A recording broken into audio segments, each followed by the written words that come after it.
आपको बता दूं कि Divya Singh,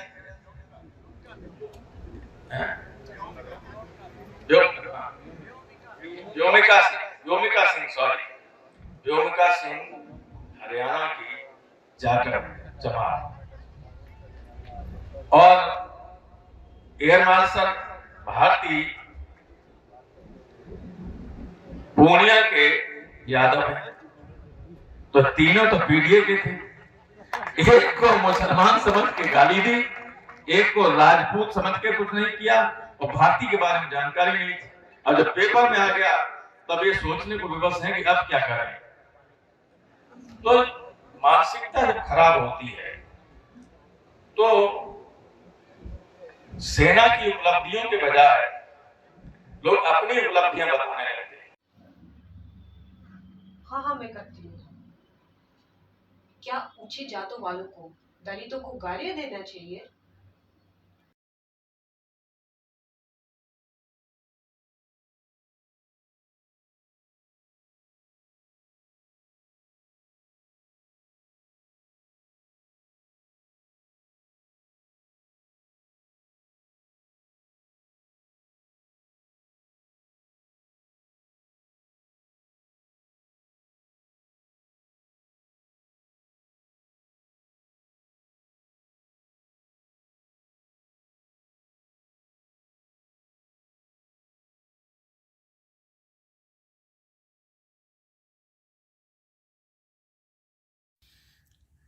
riddles of Hinduism में नवाब भीमराव अंबेडकर ने कहा है कि मनुस्मृति में एक श्लोक दिया हुआ है जिसमें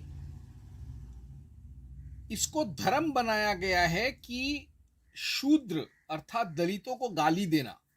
उस एक श्लोक में मनु ने अंबेडकर के हिसाब से कहा है कि दलितों को गाली देना एक बहुत बड़ा पुण्य का काम है और उनको जाति सूचक गाली के अलावा मां बहन की गाली भी देना चाहिए।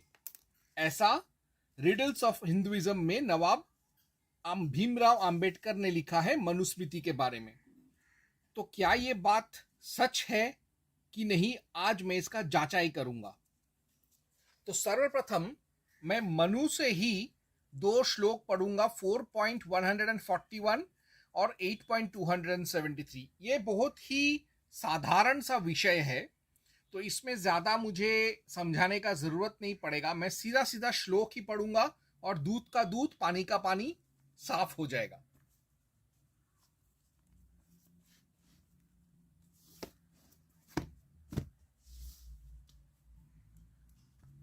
तो मैं पढ़ रहा हूं मनु 4.141। हीन अंग वाले, अधिक अंग वाले, विद्याहीन, अनपढ़, गंवार, उम्र में बड़े, रूप और धन रहित, गरीब तथा जातिहीन, नीच जाति, शूद्र, वर्ण संकर, बदसूरत लोग, इन पर आक्षेप ना करना चाहिए। और मैं पढ़ूंगा मनु 8.273।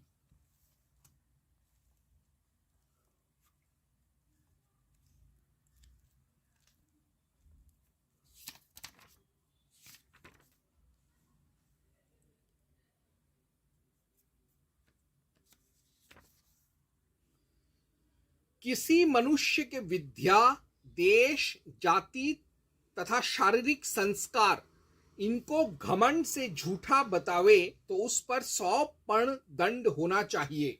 यानी मनु ने तो ये कहा है कि जो गरीब हैं, बदसूरत हैं, दलित हैं, शूद्र हैं, जातिहीन है, वर्णहीन है, वर्ण संकर है, नीच कुल है, नीच जाति हैं, चांडाल हैं, इनको कभी गाली गलौच नहीं करना चाहिए। ना माँ बहन की गाली देना चाहिए, ना इनको गाली देना चाहिए, ना इनके कुल परिवार को गाली देना चाहिए, सगे संबंधियों को गाली देना चाहिए, ना ही जाति सूचक शब्द बोलने चाहिए। उल्टा यहाँ मनु 8.273 पर कहा है कि किसी को इस तरीके का गाली देना या इस तरीके का अपवाद, झूठा अपवाद देना, उस पर दंड दिया जाएगा। अब एक और स्मृति भी पढ़ लेते हैं, क्योंकि एक बार शायद मनु ने लिखा होगा तो लोग कहेंगे ये तो सिर्फ एक इत्तेफाक है। अब अगर वही चीज विष्णु स्मृति में भी कुछ दूसरे अंदाज से कहा गया है तो पक्का पता चल जाएगा कि क्या सच है। तो मैं अभी पढ़ रहा हूं विष्णु स्मृति 5.25, 27, 29। If one recites another's name and caste with a malicious intention, a rod 10 fingers in length shall be put into his mouth. If a man called a deaf or a lame man as such, he shall be fined 100 karshpanas. If one vilifies another for being outcasted, he shall pay the highest fine.